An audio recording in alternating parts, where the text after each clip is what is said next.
Je suis dans Exode 33, le verset 19. Je commence à partir du verset 18, c'est mieux.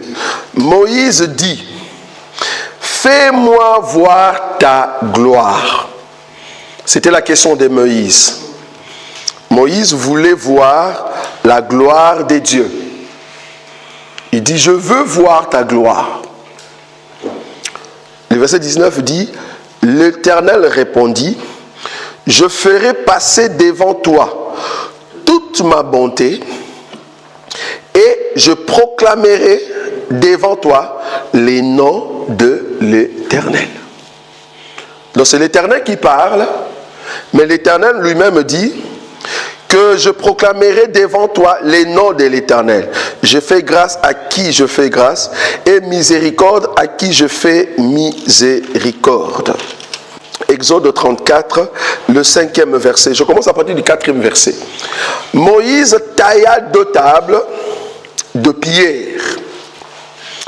Comme le premier, il s'éleva de bon matin et monta sur le mont Sinaï, selon l'ordre que l'Éternel lui avait donné, et il prit dans sa main les 2 tables de pierre. 5. L'Éternel descendit dans une nuée, s'éteint là auprès de lui et proclama les noms de l'Éternel. Donc selon Exode 33, l'Éternel a dit à Moïse, je vais descendre et moi-même je vais proclamer les noms de l'Éternel. C'est l'Éternel qui parle. Donc l'Éternel a dit à Moïse, je veux venir, mais je vais proclamer les noms de l'Éternel. Est-ce que vous voyez ça? Est-ce que vous voyez ça? Oui. Hein? Soyez avec moi, c'est très important. Je veux proclamer les noms éternels. Maintenant, Exode 34 nous dit ceci. L'Éternel descendit dans une nuée, s'éteint là auprès de lui et proclama les noms de l'Éternel. Bon, le verset maintenant qui suit, 6. Et l'Éternel passa devant lui et s'écria. Qui s'est écrié? C'est l'Éternel.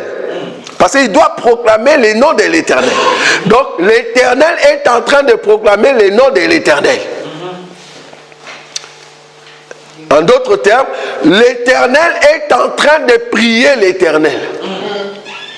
En d'autres termes, l'Éternel est en train d'adorer l'Éternel. Vous voyez ou pas? Donc l'Éternel prie l'Éternel.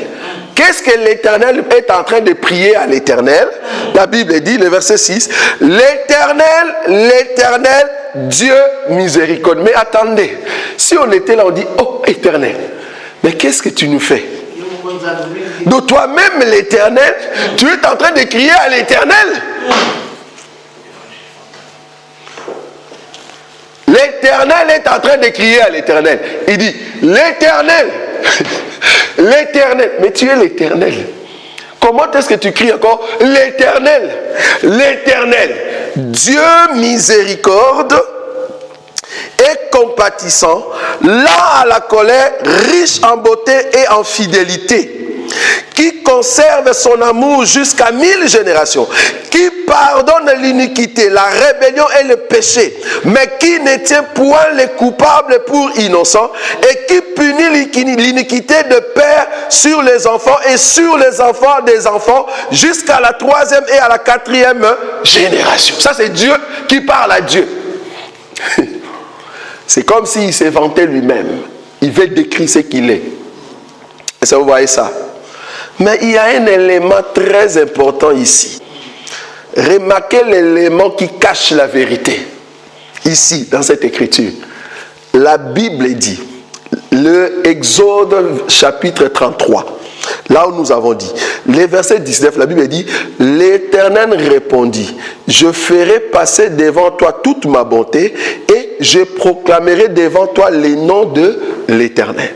Mais Moïse ne savait pas comment est-ce que Dieu va le faire. Maintenant, dans chapitre 34, c'est là-bas maintenant que Dieu nous montre comment il a fait. Comment est-ce que Dieu peut faire le dédoublement? J'aime les mots là, bien que ça dérange beaucoup. Dieu va faire le dédoublement. L'Écriture dit dans l'Exode 34, qu'est-ce que Dieu va faire? Le verset 7, l'Éternel descendit dans une nuée. Ah, nous avons compris. Donc l'Éternel qui est dans les cieux, il ne peut pas sortir nu. Est-ce que vous voyez ça? Il ne peut pas sortir nu. Pour qu'il sorte, afin de proclamer à Moïse sa gloire, l'Éternel doit porter un corps qu'on appelle ici nuée. Vous avez vu, non? Parce que la Bible dit, l'Éternel est descendu, mais dans une nuée, dans un corps. Pour que Moïse voie Dieu, Dieu doit porter un corps. Sinon, personne ne peut voir Dieu et vivre. Donc, quand l'Éternel porte un corps, alors les corps plus l'Éternel peut crier à l'Éternel. Nous comprenons pourquoi Jésus peut prier l'Éternel. Est-ce que vous avez vu ou pas? Jésus, c'est l'Éternel, mais qui porte les corps qu'on appelle nuée. Est-ce que vous voyez ça? Donc quand Jésus prie le Père, c'est l'Éternel dans les corps de nuée qui prie l'Éternel qui est nu. Vous avez vu? Oui ou non? Oui. Je répète, pour ceux qui parlent de la Trinité, ils n'ont rien vu. Vous voyez ici? C'est ça. L'Éternel qui a quitté son trône, il vient dans un corps de nuée. Le corps de nuée ici, c'est Jésus. L'Éternel qui est dans la nuée, c'est le Christ. Le Christ qui va prendre un corps qu'on appelle Jésus, il peut maintenant prier l'Éternel, le Père. Donc Jésus qui est en train de prier le Père, c'est l'Éternel qui crie devant l'Éternel, mais dans le corps de nuée. Est-ce que vous voyez ça? Très important.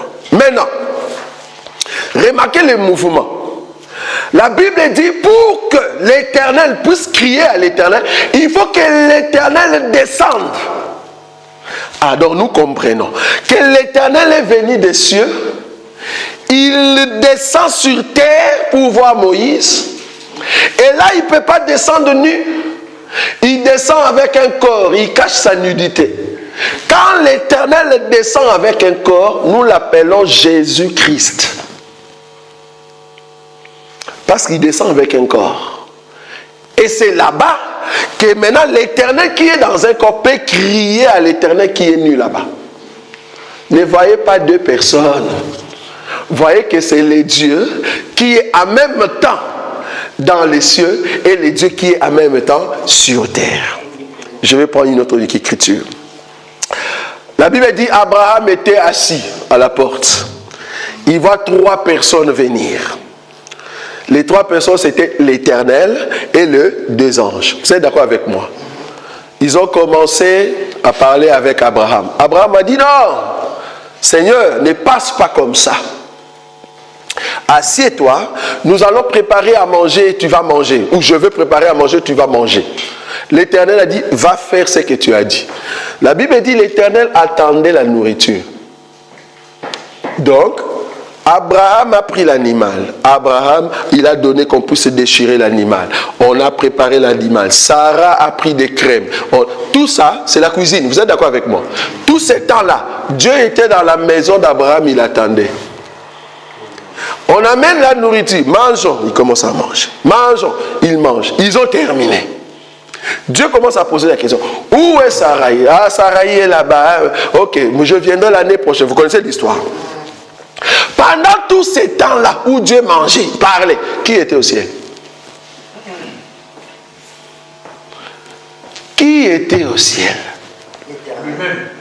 L'Éternel était au ciel et l'Éternel était sur terre.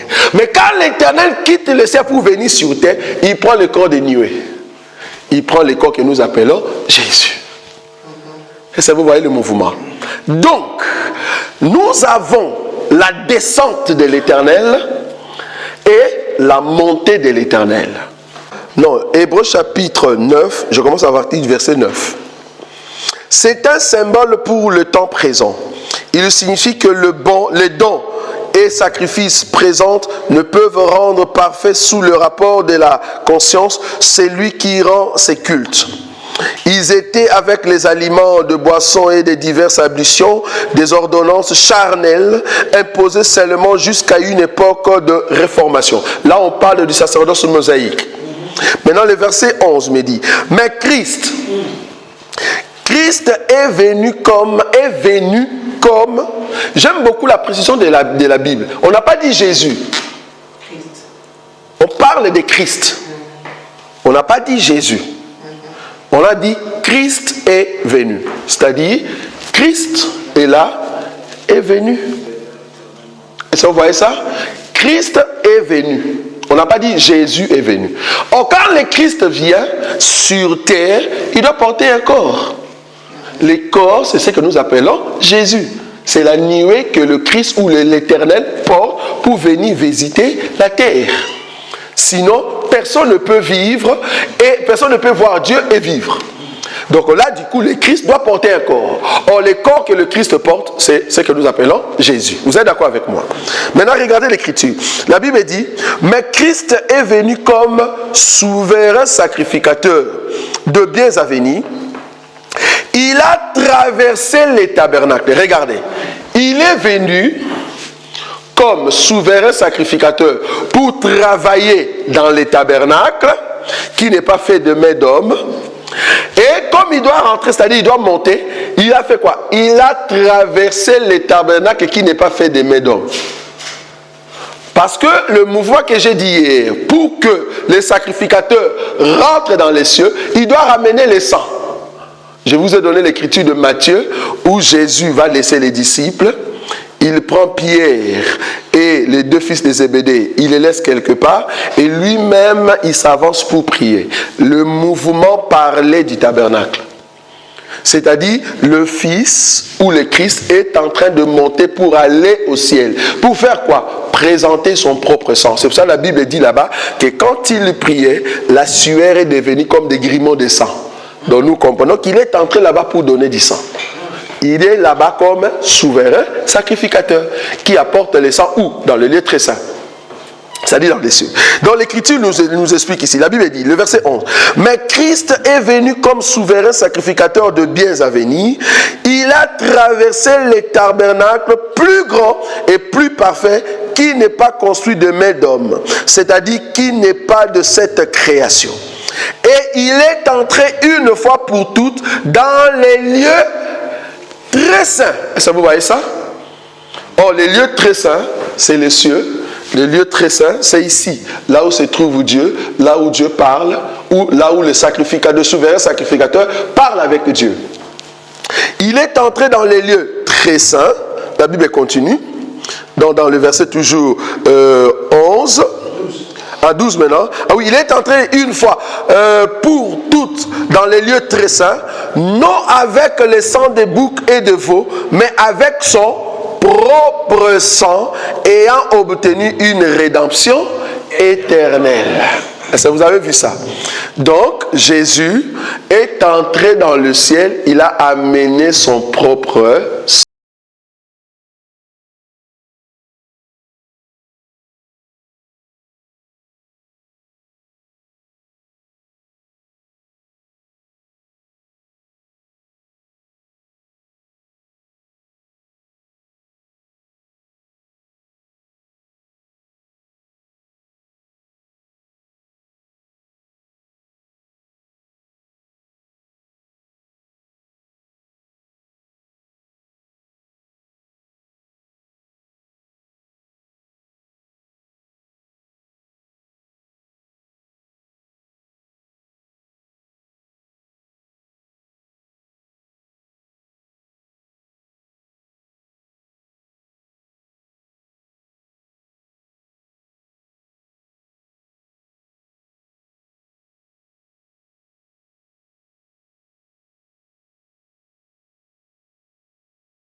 budget.